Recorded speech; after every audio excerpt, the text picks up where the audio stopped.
All right, today is the scales and levels of measurement lecture. Do you remember on the first day of class when we were talking about the kinds of research questions you could ask and how you had to ask about something we labeled continuous?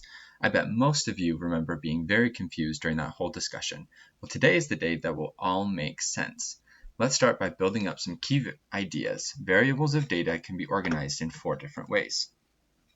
And these range from categorical, with the N, over to continuous. The acronym for this is NOIR, or NOR, or I don't know. If you say it in French, I guess it's NOIR. Okay, so the first one is nominal. The first way that data can be organized is by nominal categories. Nominal comes from the Latin root for name, so a nominal level contains names of categories. A nominal scale is completely categorical. These categories need to be mutually exclusive, meaning one person does not belong in both categories, and exhaustive, meaning that your categories cover all available options. One last stipulation is that your categories have no rank order. Our first example is biological sex. Male and female are labels for the categories within biological sex. Male and female are mutually exclusive because you cannot be both a male and a female, and within biological sex. You can only be male or female. I recognize that intersex individuals do exist, but for the simplicity of this explanation, I am choosing to exclude them. I mean no offense. If we look at how we would numerically assign male and female in a statistical program, it doesn't matter what we assign them. I could assign them to be as 0 and 1, with males as 0 and females as 1, or I could make females 11 and males 50. There's no theoretical meaning to the statement. As you increase from 0 to 1, you become more female. Categorical organization is like creating boxes with meaning. A few other examples of nominal scales may be geographical states or countries, or eye color. You can have different eye colors, and you only have one eye color, and if you were to label out all of them, you would try to be exhaustive, meaning you would give all the different categories. Without any context, this lecture can be a little confusing. I know math is scary. To many of us, we love our major in the School of Family Life because we get to learn amazing content without touching a lot of math. But the world of research is based on statistics, which is a field of mathematics. That means that we as scientists give a numerical value to everything we measure. Here are some examples of the kind of numerical assignment we do in our field. When we measure something, like the relationship between a parent and a child, we assign each type of relationship a number. In this case, we assigned biological mother to a 1 and a biological father to a 2, but that was totally arbitrary. I could have easily switched those numbers or any of these numerical assignments and had the same information, because this is an example of a nominal variable. On the other hand, when we look at a scale like this, and these are outputs from SPSS. I copied and pasted them. This is information that's in SPSS. On the other hand, when we look at a scale like this, the numerical values we assign do matter. As we increase from 1, strongly disagree, to 5, strongly agree, the participant is indicating a higher level of agreement, meaning that someone who indicates a 5 agrees more with the statement than someone who put a 1.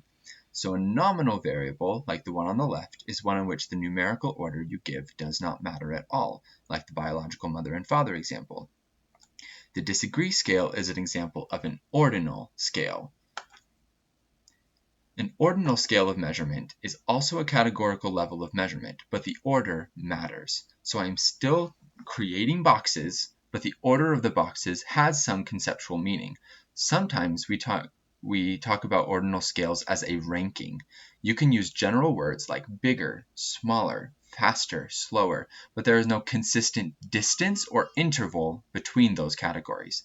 For example, with hot peppers, as we move from left to right, we are getting more hot, from mild to burning hot, as we move from yellow to black. But there is not a fixed distance between the different levels of heat. Let me give you another example.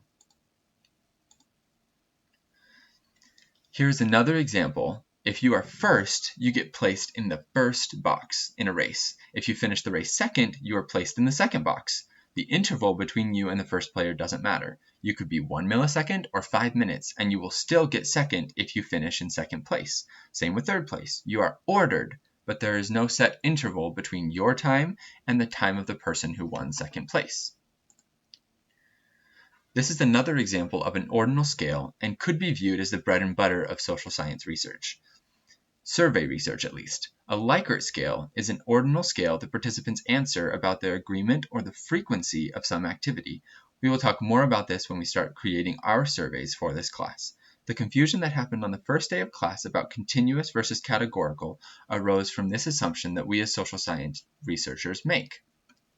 In our research, we often choose to model these Likert ordinal scales as continuous. This is technically incorrect from a mathematical perspective, but is extremely useful from a practical standpoint. So the research we do may be imperfect, but people are complicated, and our research can be useful even without being 100% accurate, because you can never be 100% accurate when discussing human behavior. Next, we have an interval scale, which is actually a continuous scale that ranks people or things. The difference here is that the values are equally spaced, meaning that you can actually use the intervals for comparisons. For example, with temperature, every degree is the same. The difference between 10 and 30 degrees Fahrenheit is the same as the distance between 50 and 70 degrees Fahrenheit. It's 20 degrees. The trick for interval scales of measurement is that you cannot have meaningful negative values. In our example of Fahrenheit temperature, you can have 0 degrees, but 0 degrees is not the lowest temperature you can have. It does not represent zero heat. You can also have negative 20 degrees. If a value of 0 on your scale is the absolute lowest value possible, you move on to what is called a ratio scale. A ratio scale is like an interval scale, but has a meaningful 0, and negative values do not make sense. For example, age has specific intervals, just like an interval scale, that allow you to rank numbers like seconds, minutes, days, years, etc., and it doesn't make sense to talk about a negative age. Height is the same way. You can discuss intervals like inches, feet, or meters, and it doesn't make sense to talk about something being negative 10 inches long. So let's review. A nominal scale contains no information for ranking or quantifying. As you move up from ordinal to ratio, you gain more and more information about being able to rank and quantify. The bottom half of this slide contains information about the types of statistical analyses that can be run on the different levels of measurement. We will talk more about these analyses during our lecture time and later on in the semester. But when you are doing your analyses, remember that this slide is here as a resource for you. And remember, there are distinctions between categorical and continuous variables. For your empirical paper, your outcome variable must be a continuous variable, so it must be ordinal, interval, or ratio. Most of you will probably have an ordinal variable. Hopefully this was a good introduction to levels of measurement. We will do examples and practice during our class time together.